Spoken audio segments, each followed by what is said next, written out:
pirates, yes, they rob I, so die to the merchant ships. Ah, vai começar. Olá, sejam muito bem-vindos ao Não Alimentos Zumbis. Eu sou o Ale e o papo hoje aqui é reggae.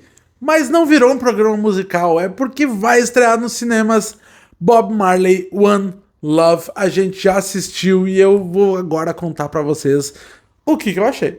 Robert Nesta Marley, um dos maiores artistas da história da música, acaba de ganhar um filme que promete contar um pouco da sua importância para a Jamaica, da sua música, da sua luta pelo amor e pela sua fé. Filme biográfico dirigido por Reinaldo Marcus Green, o mesmo que dirigiu King Richard Criando Campeãs.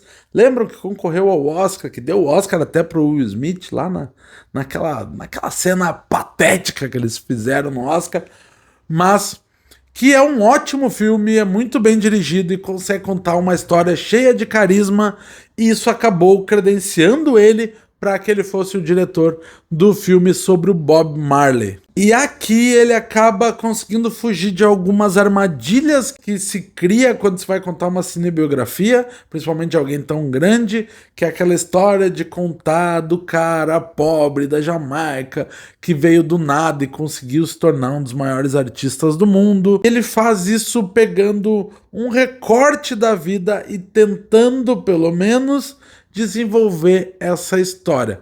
Pena que talvez ele não tenha feito isso tão bem assim, apesar de que a ideia seja boa. Nós estamos numa época em que cinebiografia de grandes astros estão chegando com bastante frequência, visto que a gente tem aí Bohemian Rhapsody, a gente teve o Elvis, o Rocketman, aqui no Brasil a gente teve Gal, teve Mussum, Mamonas Assassinas, e todos esses filmes em graus bem diferentes de sucesso e fracasso, nem só falando de resultado, de bilheteria, essas coisas, mas de qualidade mesmo. Mas dentre todas essas tem uma coisa que é comum a todas e que fazem ser um ponto positivo ou um ponto bem negativo para o filme, que é quando os artistas cantam.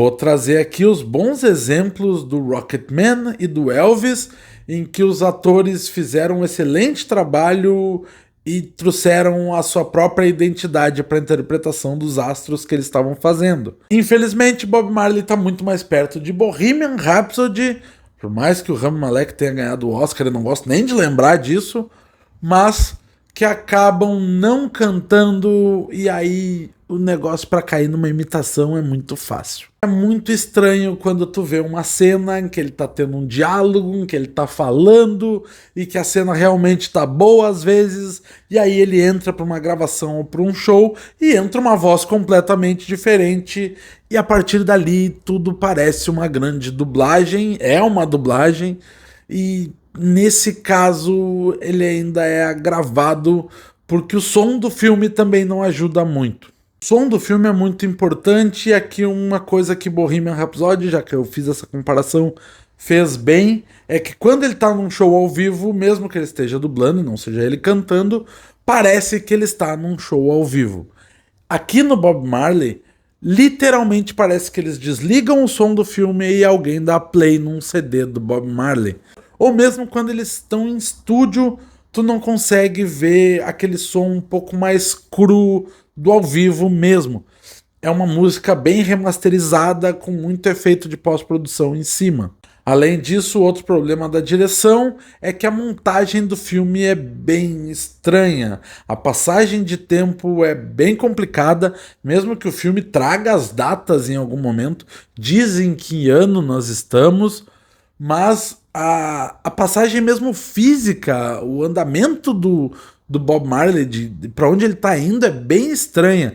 Tem inclusive um momento durante a turnê que fica gritante, que ele começa a turnê pela Europa e o filme vai te dizendo o nome do país na tela de onde ele tá, e daqui a pouco ele te diz que tá na Dinamarca e logo vem uma cena deles em Paris. O roteiro também não consegue ter um foco muito claro da onde ele quer ir. O recorte que o filme pega da história do Bob Marley é quando a Jamaica está num momento muito complexo. O próprio filme diz que ela está à beira de uma guerra civil por uma disputa política e ele está tentando apaziguar as coisas através da música, que é quando ele sofre um atentado e acaba saindo, digamos assim, da Jamaica, fugindo da Jamaica pela sua segurança para depois voltar e realmente ter aquele papel naquele show icônico onde ele une os adversários políticos e consegue ajudar nessa reunião da Jamaica como um todo.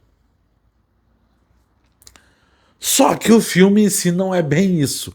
A gente começa com ele dando entrevistas perto de quando ele pretende fazer esse show, o atentado, e aí o filme larga toda essa questão política da Jamaica para trás, começa a focar na criação do Exodus que ele faz em Londres.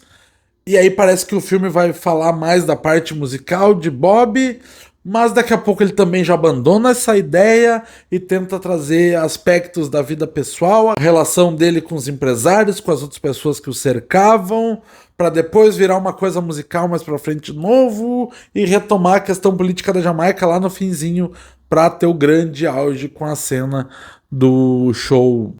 A sensação que fica é que eles pegaram vários aspectos da vida do Bob, a religião, a questão política, a questão da música, a questão pessoal, familiar dele, tentou botar numa caixinha, mas a caixinha era pequena demais para caber tudo isso, então tu corta pedaços dessas histórias e joga só pitadas dela ali dentro. É essa a sensação que ficou para mim assistindo ao Bob Marley. Claro que o filme não tem só coisas ruins, ele não é tão terrível assim. Ele é um filme que ele acaba se tornando agradável de assistir. E além disso, nós estamos falando de Bob Marley, então óbvio que a trilha do filme é muito boa, é aquela coisa de greatest hits. Ele vem com os grandes sucessos deles exatamente para fazer com que o fã se divirta no meio do filme. E funciona, óbvio que funciona. O Kingsley Ben-Adir, que faz o Bob, eu gosto muito dele nas cenas de drama. Ele conseguiu me passar muito bem que ele poderia ser o Bob Marley. Os trejeitos, a forma de falar, o sotaque, o olhar dele tá muito parecido, tá muito bom a interpretação dele como Bob nessa parte de drama. Como eu já disse, na parte em que vai pra cantoria, parece uma imitação bem barata. A Lashana Lynch faz a Rita, a esposa do Bob Marley, e ela é maravilhosa. Ela tem talvez a melhor cena do filme, que é uma cena que ela tem com o Bob Marley, bem pesada, na verdade, que é talvez onde o filme passe menos pano pro Bob Marley, já que o filme é bem chapa branca mesmo, não traz as contradições da vida do Bob Marley, ele quase não fala. E essa cena, a Lashana Lynch ganha facilmente o filme. Ela é maravilhosa, não tem muito nem o que dizer. Os dois são o ponto alto do filme, já que a própria história deixa todo o resto de lado. Não tem ninguém que seja tão importante dentro dessa história que o filme tenta contar quanto os dois. O próprio Peter Tosh e o Bunny são citados em uma frase, parece que eles nunca existiram. Claro que o momento que o filme começa a contar a história já é depois do final dos The Wailers, então eles já tinham se separado da banda, mas mesmo assim são pessoas muito importantes para a vida do Bob Marley, para a gente imaginar que eles simplesmente não existiriam nos outros momentos, principalmente quando ele está na Jamaica. É um filme para fã. O fã que vai lá assistir, que gosta de reggae, que gosta do Bob Marley, com certeza vai se divertir e vale a pena ir no cinema. Para quem não gosta de reggae, com certeza não vai achar muitos motivos para se divertir. Não é um filme que vai te fazer conhecer o Bob Marley como um todo e muito menos sair apaixonado por reggae de uma hora para outra. Outra ponta para quem conhece muito Bob Marley, sabe o que ele fez em cada dia da vida dele e vai procurar o filme para tentar achar coisas legais de assistir, coisas e eventos que ele sabe que aconteceu, também talvez vá se decepcionar, porque o filme não se preocupa muito com isso. Como eu disse, ele é bem perdido no foco.